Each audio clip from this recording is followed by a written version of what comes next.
VP Sara Duterte, sinampal si Yuse Claire Castro. Naku po! Yan po ay hindi literal na kahulugan. Sayang, sayang.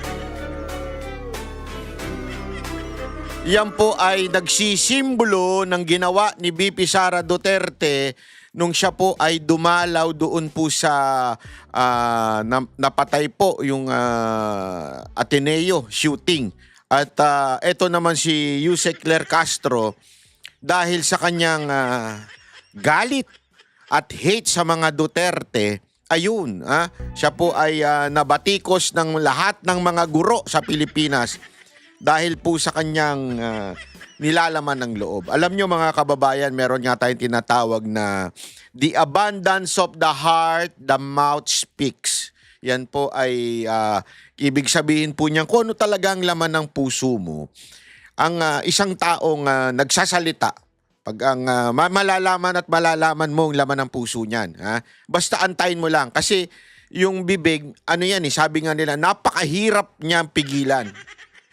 Totoo lang. Ako, agree ako dyan. Ang bibig talaga, mahirap pigilan yan Di ba? Kunwari, ito, sasabihin ko sa inyo, di ba, yung mga chismisan. Bakit ba hindi maubos-ubos yung mga chismoso-chismosa? Siguro kung merong death penalty ang chismoso-chismosa sa Pilipinas, marami nang namatay. Sa totoo lang. Ang dami na naparusahan. Totoo! Bakit to? Kasi ganito yan mga style ng mga chismoso-chismosa na hindi mapigilan yung bibig ganito sila.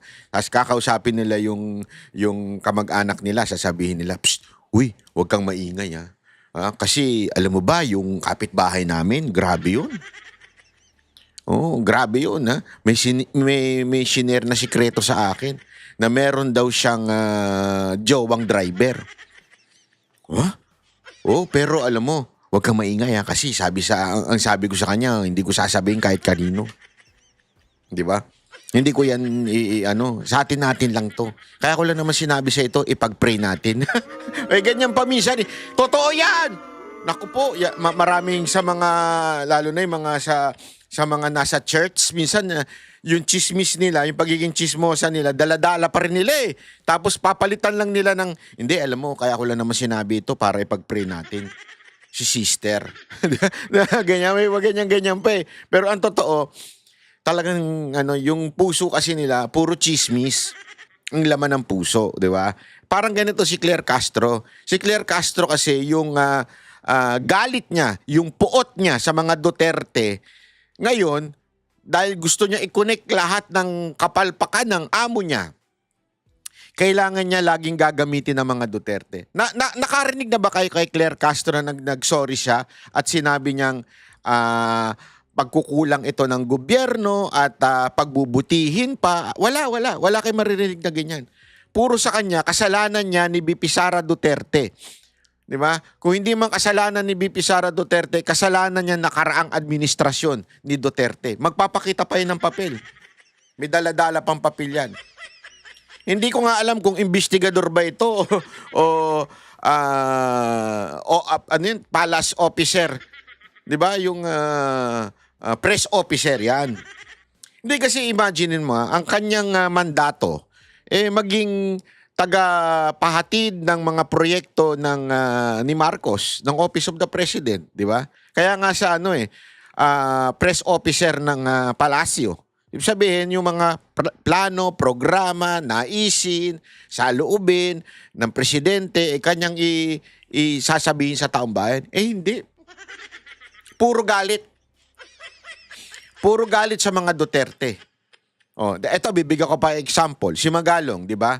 Hindi naman maka-Duterte yan. Pinklawon yan Pero, pilit niyang ikinokonek yan sa mga Duterte.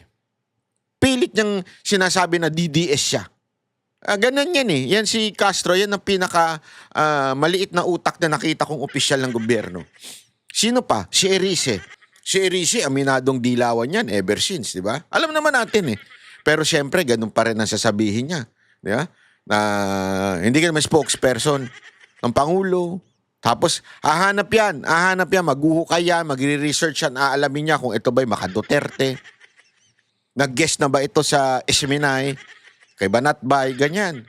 Ganyan yan Kaya dito sa ginawa ni VP Sara Duterte, sinampal siya nito.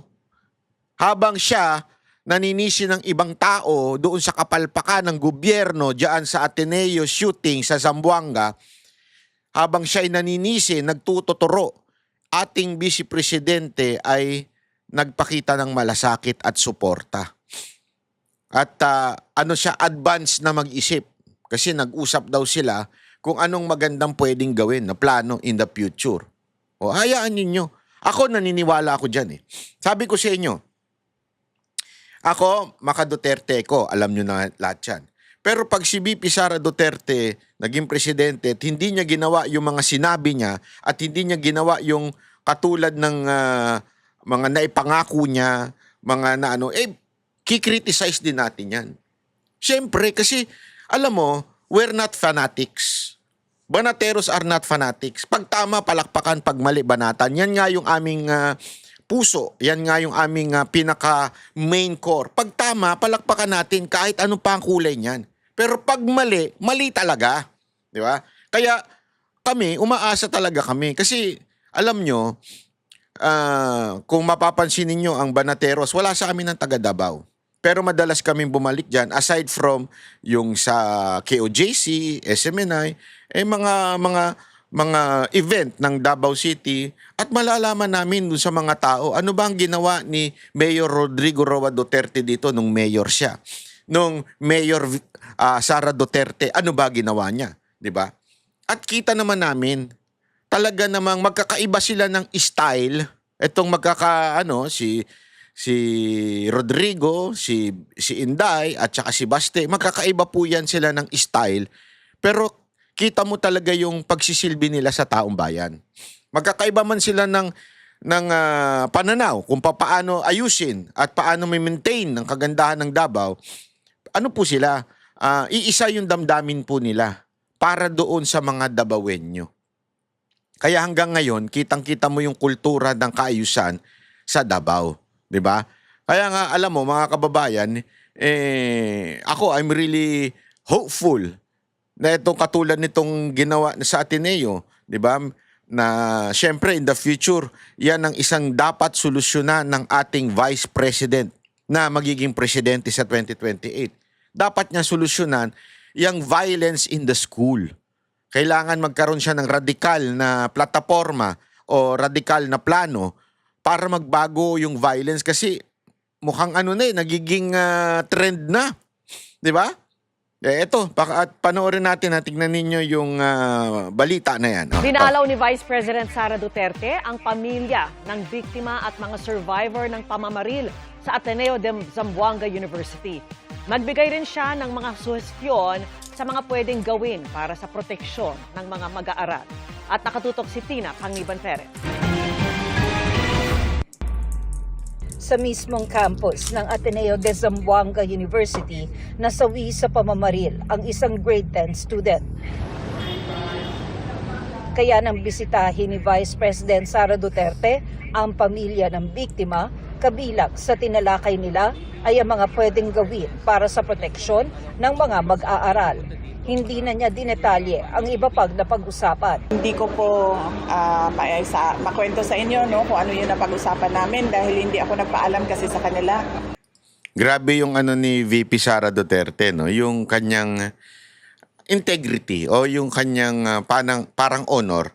Dito mo makikita mo yung tao parang pasensya na, hindi ko masasabi sa inyo yung pinagkwentuhan namin dahil sa hindi ako nagpaalam na ikikwento ko sa inyo yung Alam mo yung ganyan, yun yung tinatawag na class. Di ba? Kasi yung iba dyan, pinipilit na violente si VP Sara Duterte. Alam mo, lahat ng tao nagagalit. As a matter of fact, hindi masamang magalit. Totoo lang Baka sabihin ng iba dyan, hindi, di ba, masama. Hindi yung masamang magalit. Ang sabi ng Biblia po is, in your anger, do not sin. Di ba? Pero yung magalit ka, yan po ay parte ng isang tao. Emotion yan Ang importante dyan, yung galit mo ay hindi mo aaksyonan ng mali. Kaya nga sinasabi nilang violente si Vice President dahil nasabi niya yun doon sa meeting.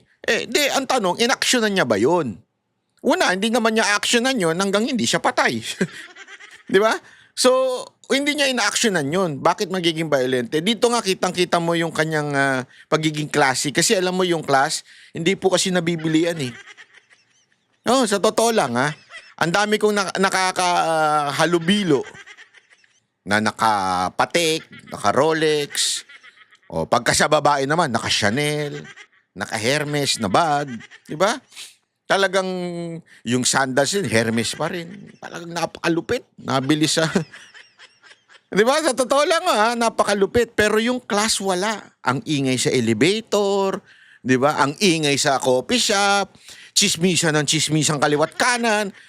Kahit yung hindi naman dapat ilabas sa publiko, ichichismis niya. Kasi nga yung class wala. Ang class hindi yan nakikita doon sa yung gaspang baga. Kasi may mga magagaspang eh. Hindi ko sabi si BP Sara. Alimbawa, yung sinasabi nila kay Robin, na si Robin parang basagulero magsalita, parang lasing lagi. Oo, pero may class yan. Totoo, hindi ako nagbibiro. May class yan. Meron niyang yung, pag sinabi niyang hindi niya sasabihin. Pag naging tapat siya. Alam mo, sabi ko nga, ang lupit nung binitaw niya, di ba, tinanong namin siya noon. Sabi ko, kung sakali ba na ikaw ay tawagin ni BP Sara Duterte bilang Vice President for 2028, ikaw ba ay papayag? Alam mo, una niyang sagot, sabi niya, basta okay si Digong. Alam mo yung parang sandali, si BP Sara Duterte kukuha sa'yo, hindi si Digong. Bakit si Digong? Kasi nga, yung kanyang talagang... Sabi niya nga, utang na loob na pagiging public servant, walang ibang nag-encourage sa kanya na kung hindi si Digong. Kaya sa kanya niya tatanong. Alam naman po natin, sa totoo lang, ito alam naman nito, medyo, hindi ito publiko, pero kahit magkakaalyado yung si PRRD, siyempre, at anak niya si BP Sara Duterte, at si BP Sara Duterte, kila Baste, magkakaiba ho yan. Tandaan ninyo, hindi sila pare-pareho ng circle of friends. As a matter of fact, pansinin niyo si BP Sara Duterte, hindi madikit sa PDP. Pansinin niyo yan, ha? Kahit ang kapatid niya, ang chairman, tama, president pala, ang chairman si Gusi. Kasi nga, iba yung circle of friends niya sa circle of friends ni PRRD, ni Baste. And yet, etong si Robin, he has the guts to say kung sakaling imbitahan siya ni BP Sara Duterte, tatanong sa tatay. Diba? Ibig sabihin niya yung tinatawag na merong may isang salita na mahirap makuha nga yung panahon na ito. Sa totoo lang ha. Kaya marami nag-aaway-aaway. Kaya nga daming status sa sa IG tsaka Facebook eh. Mga magkakaibigan nagpaparinigan para mga tanga. Mag-usap na lang kayo. Ba't kayo nagpaparinigan? Kasi yung mga nagpaparinigan, yan yung mga walang itlog yung mga yan, walang bayag yung mga yan eh.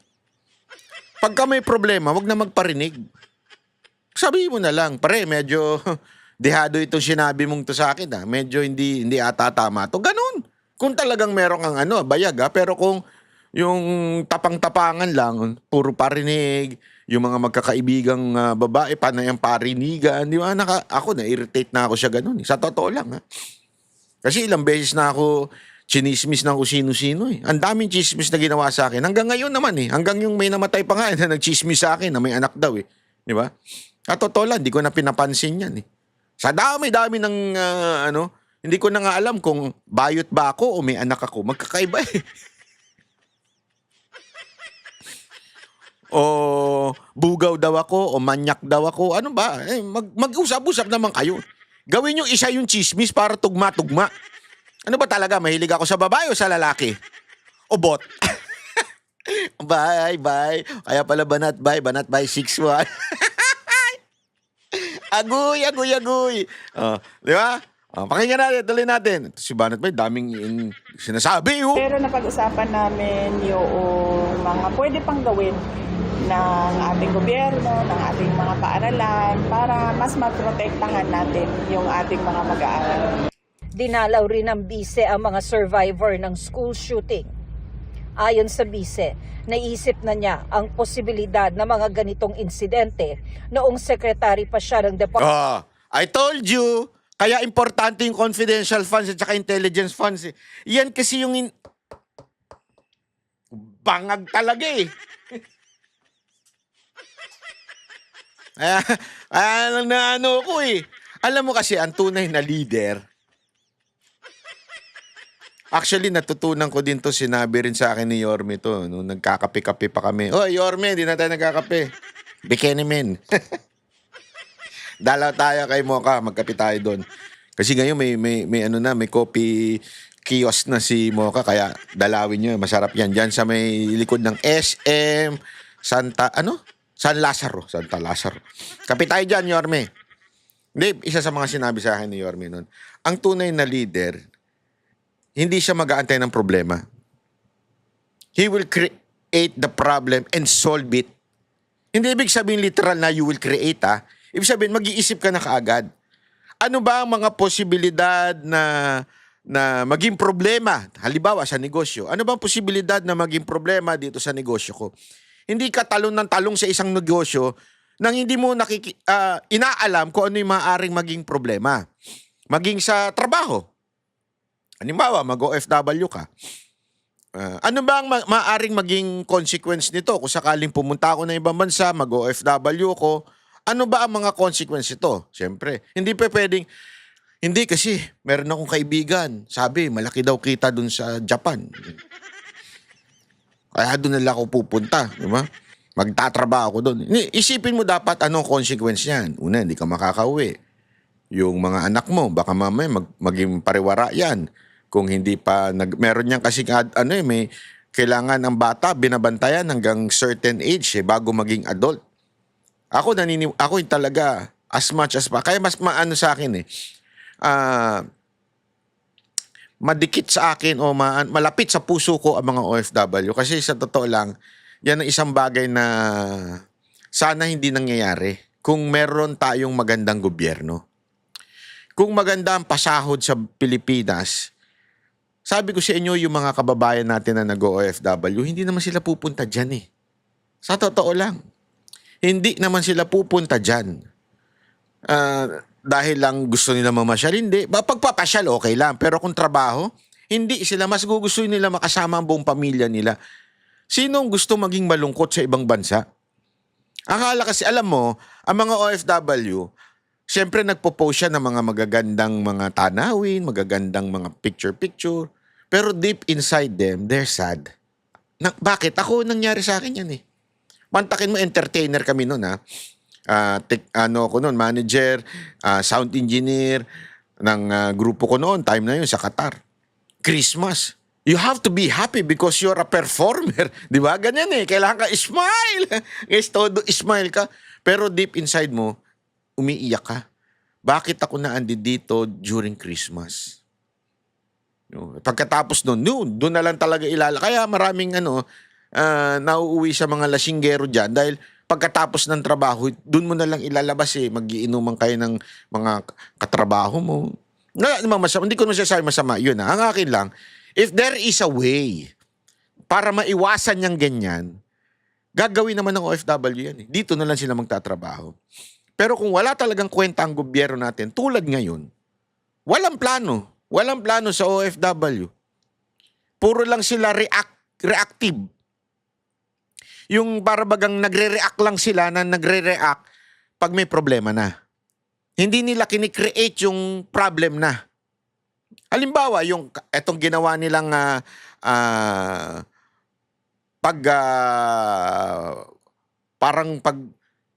ang tawag dito, yung ginagawa nilang evil ang mga Chinese. Tapos binan nila yung mga pogo. Wala akong problema doon. Ako, galit ako sa sugal sa mga pogo. Pero sana, ginawan nyo ng paraan. Kasi alam mo, maraming kumakausap sa akin ng mga server, mga waiter, waitress, even managers ng mga restaurant. Sabi nila, humihina daw sila. Sabi ko, bakit? Hindi kasi, ang kinikater talaga namin, mga Chinese, Korean. Ano ba nangyari? Sabi ko, di ba, nung nawala yung tsaka grabe kasi yung crime eh. Dito sa Malate, kinikwento nila. May mga nadudukutan, nai-snatchan. Kasi sabi ko nga, agree ako na tanggalin yung pogo, tanggalin ng lahat ng mga kriminal. Whether Chinese, Korean, Vietnamese, okay yan, tanggalin natin yan. Pero dapat merong kang kapalit na gagawin to attract them. Ang problema, wala. Wala tayong ginagawang sa tourism.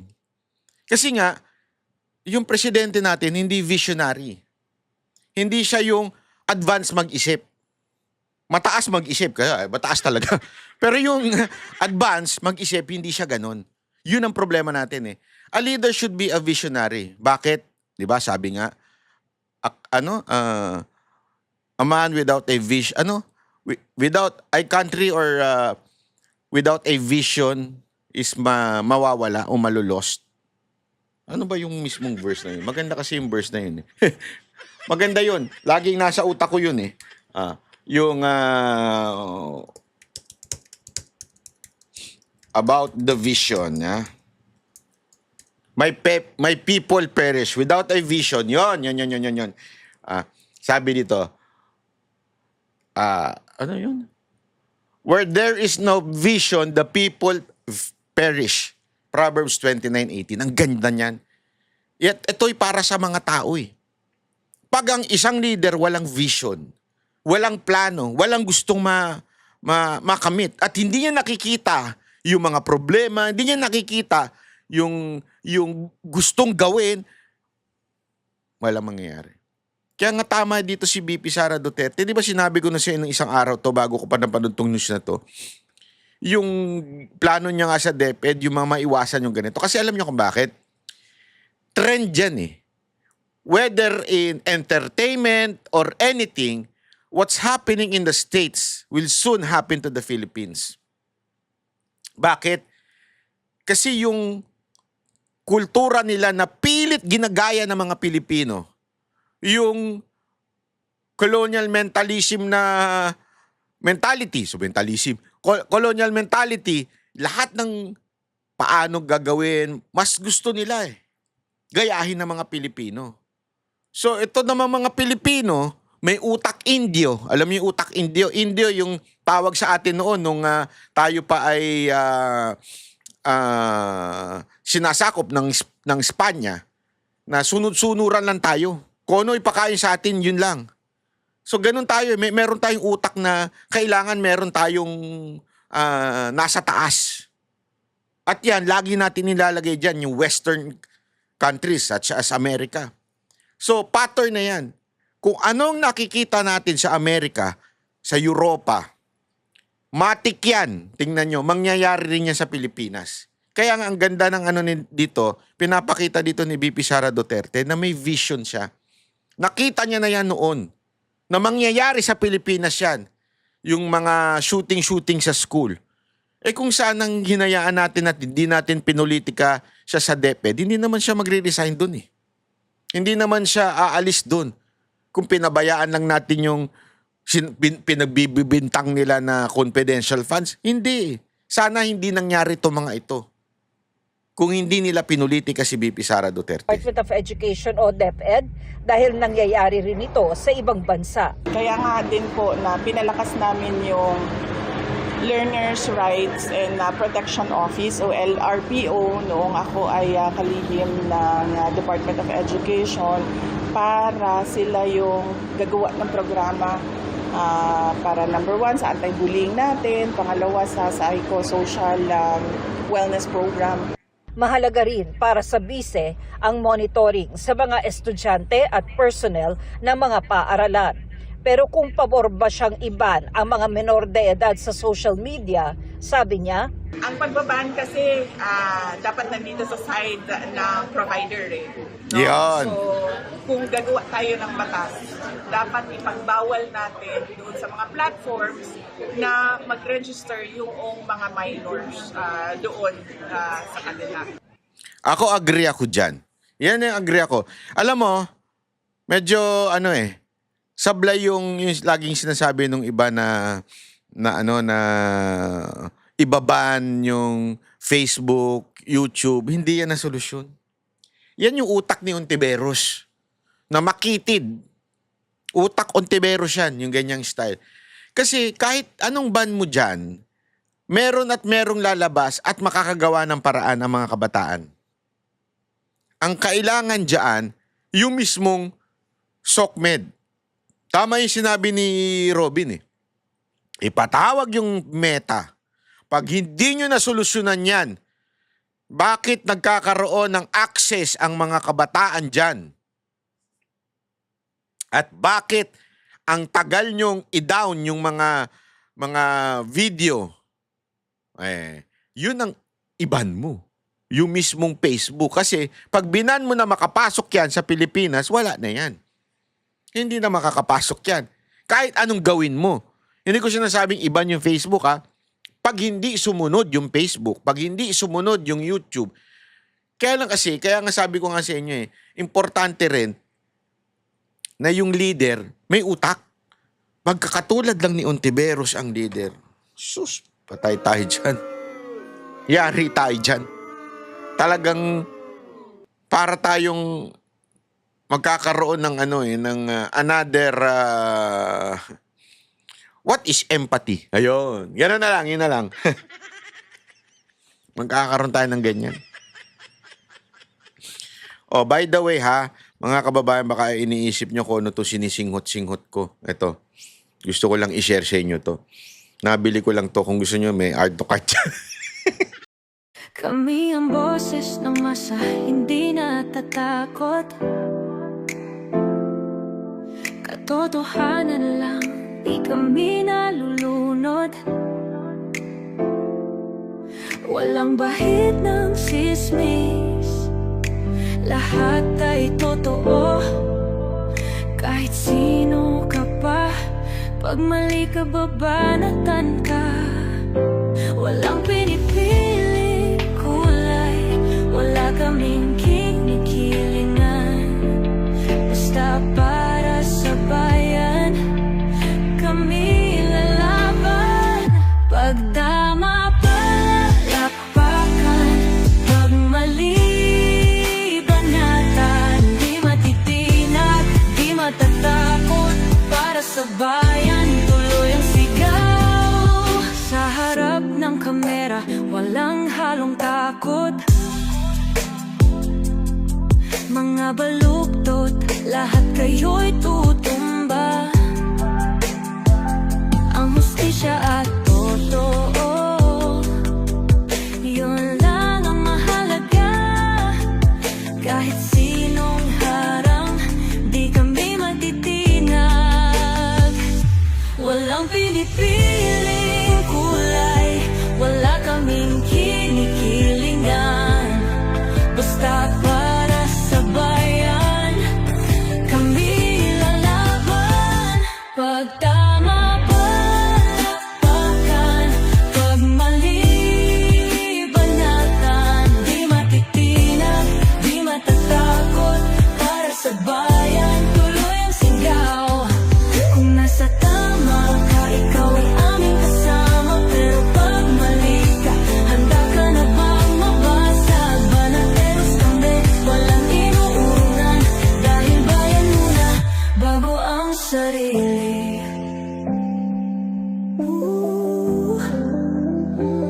Bago ang sarili.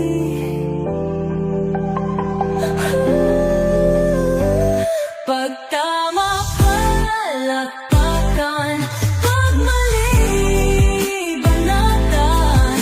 Banateros ang sigaw, katotohanan ang laban.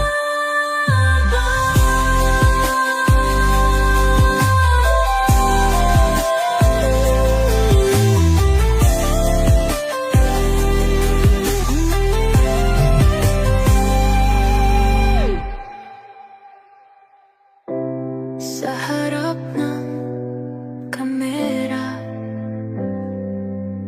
wala